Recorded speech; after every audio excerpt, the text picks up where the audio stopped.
5, 4, 3, 2, 1. I'm John Miglash for the Wisconsin DMA and the International Society for Strategic Marketing. Welcome, welcome. Okay, well, we start off with the joke is on consumers as Liquid Death raises $23 million more in venture money or something. What started as a joke, it says murder your thirst, Liquid Death. What is it? Canned water. Literally canned water. Okay, I'm testing this down here. So make a comment and we'll see if it works. Liquid Death is literally, they call it Austrian spring water. Go figure. And it's just water. But they said that they thought they could cut into the, good morning Phoenix. They said they could cut into the, the energy drink market if they marketed it as a rock band. And okay, Walmart, Target, this is just to mark your calendars. Walmart and Target are to hold Prime Days, we'll call them. I guess that's what we have to call them, right? And so we're calling it. I don't know what else to call it, right? I'm trying to get my little scrolly thing to work, but it's getting covered up by something. And I still don't see the scrolly thing working. But anyway, well, if we don't have the scrolly thing, we'll put the comments later. But mark your calendars, October 11th through 15th, Walmart's offering Black Friday-like savings, whatever that means. And Target, October 13th and 14th. So the main days are October 13th and 14th, but Target's going to start October 5th promoting stuff and go all the way through November. Amazon's is October 13th and 14th. So the overlap is those days for Walmart and Target. I usually buy my corporate gifts from Target. I send them right to my clients, like a 5-pound bag of peanut M&Ms, because M&Ms are the official candy of Miglash Marketing, my own company. Enough for that. Okay, we got some serious stuff here. This one I thought was a pretty good article. Organizations have low levels of data maturity. Oh, back to your scheduling your calendar. Thanks, Floyd, for the LOL. Scheduling your calendar. This afternoon, 2 o'clock Chicago time, we're going to be doing the missing pieces for explosive growth. And I'm going to be talking to the digital marketers of the world and the people who would like to tell the millennials what's what about mail. I know it sounds impossible, but that's what we're going to take on. I had a CEO write me this morning and say, we're not an ad agency. So I wrote him back and I said, no, this is about, we'll have a retail case study, but this is about, oh, I don't hear any sound? David Scott says he doesn't hear any sound. There's a little clicky thing. But that's what we're going to take on. And it sounds working. David, there's a little speaker thing in the picture on LinkedIn. You have to click that or the sound doesn't work. It took me a long time to figure that out. Never mind. Yeah, I got it. I just want you to see that it's working. Now, the question is it working right here? And my style consultant says, never test things live. Go on and test them in the middle of the night when nobody's watching, but that's not how we roll here. So see if the comments are working down there, because I can't read them. I have a bigger version of them, but I can't tell if they're working. But I see them over there. Hey, cool. That's a marker and everything. This is awesome. Okay, so millions of data dollars are left on the table in Australia and probably everywhere else. Okay, Deloitte Touche published a report and said that organizations have low levels of data maturity. That's what we're going to be talking about this afternoon. And there's millions of dollars on the table, and that is true. My experience, I have a list of about 15 companies that have experienced explosive growth working with us. I have about 8, I think, that were sold for big bucks while we were working with them.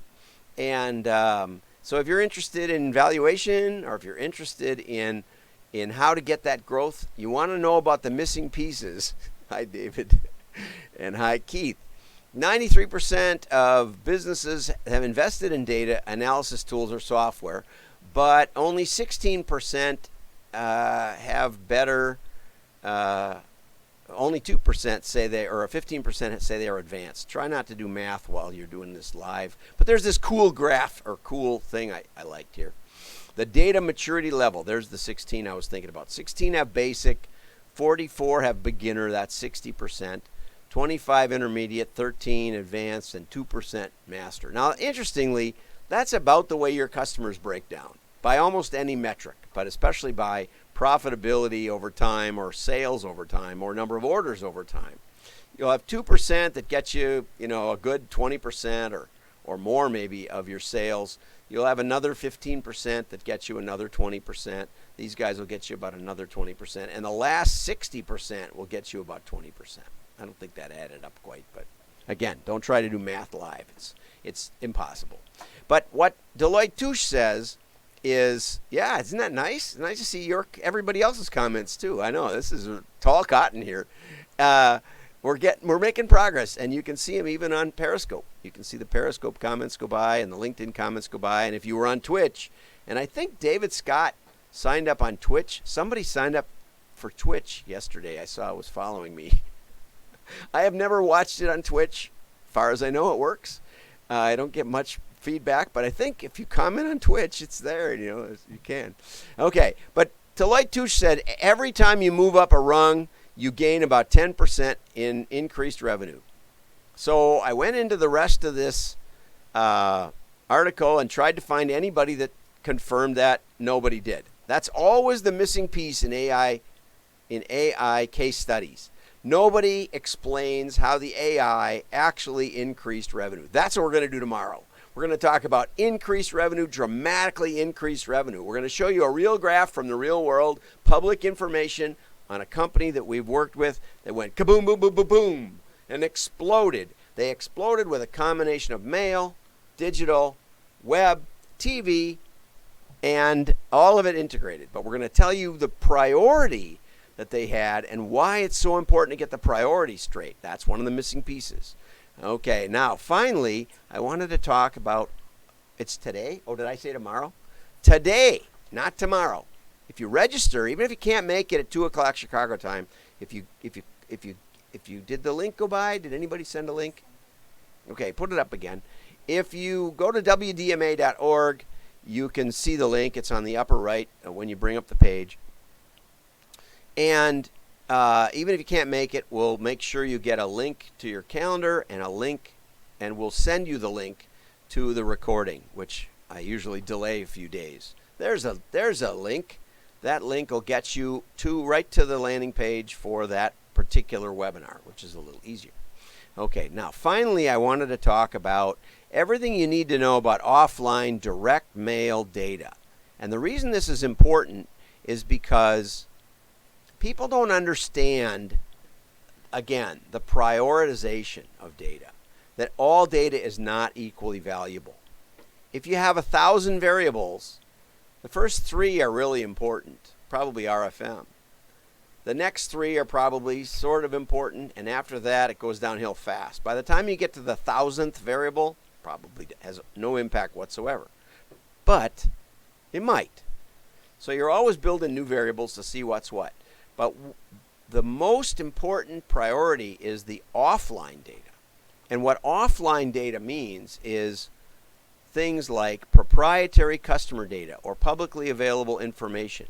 First party, your data. Second party, someone else's data. And third party, aggregated data.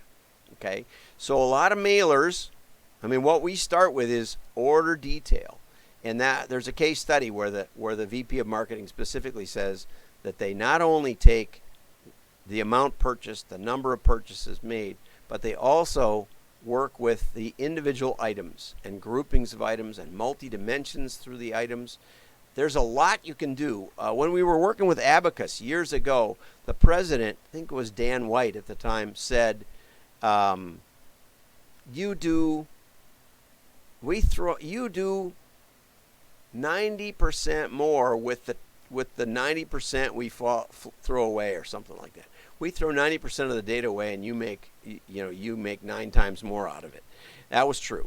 What they give you is second-party data, which is they compare other mailers and other e-commerce companies and find the customers that are buying from them who used to buy from you. You can't tell that a customer is still alive if they quit buying from you, but they might be buying from somebody else. I'm planning an order from Vermont Country Store. I haven't bought from them in decades, but I got some memorable stuff that I'm going to, and the catalog is right behind me.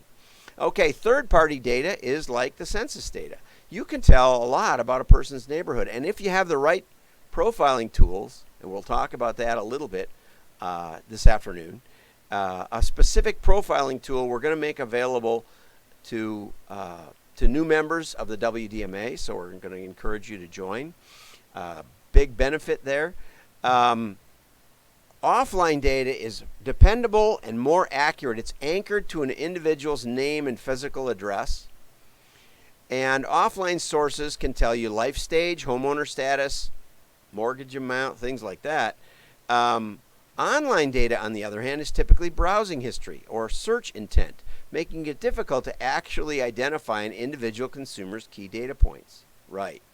I mean, I was looking for a car for my son yesterday, and I was looking for something for my wife. Fry pans, lots of searches on fry pans. You might think I'm looking for a fry pan. Too late, already bought it. Wasn't for me anyway. You know, it's the browsing history is amazingly complex, let's just say. Right? So the offline data, this sort of hardcore data, hardwired to a physical address, is far better for precise targeting, right? It's just the facts. And it enables predictive modeling, and it's scalable. Once you get it to work, man, you can roll it up fast, especially with direct mail. Now, then the author goes into lots about what predictive modeling, and really predictive modeling is kind of a misnomer. Maybe you could call it a lie, that we can predict the future. What we really do is very carefully analyze the past and hope tomorrow is like yesterday, which it will be, except if it isn't. So we won't get into that a lot, but I have a playlist out on YouTube, Miglosh Marketing. Look on search on Miglosh Marketing. You'll get to the playlist on modeling and techniques with data. But generally, James here was really right on in talking about the basis. And that's a little bit about what we're going to touch on today. How knowing something for sure is, it's like a bird in a hand. A bird in a hand is worth two in the bush. A bird in a hand is worth way more than two in the bush, especially if it's a chicken or a turkey or something that's edible. So we're going to be talking about how you can take a foundation of knowledge and build a foundation of knowledge and then leverage that into the other Opti medium. Hold on, we're connecting to your channels. It looks like my message gizmo quit working. Not sure, but have a great day. See you this afternoon. Go to WDMA.org to register. I hope you join us live because everybody benefits. Like and share. Your friends will think you're smart. LinkedIn cuts me off right away. So I have to keep talking just a little while. This doesn't matter. I'm just filling space so that it won't cut off my nifty greeting about how your friends will know you're smart. Have a great day. Bye-bye.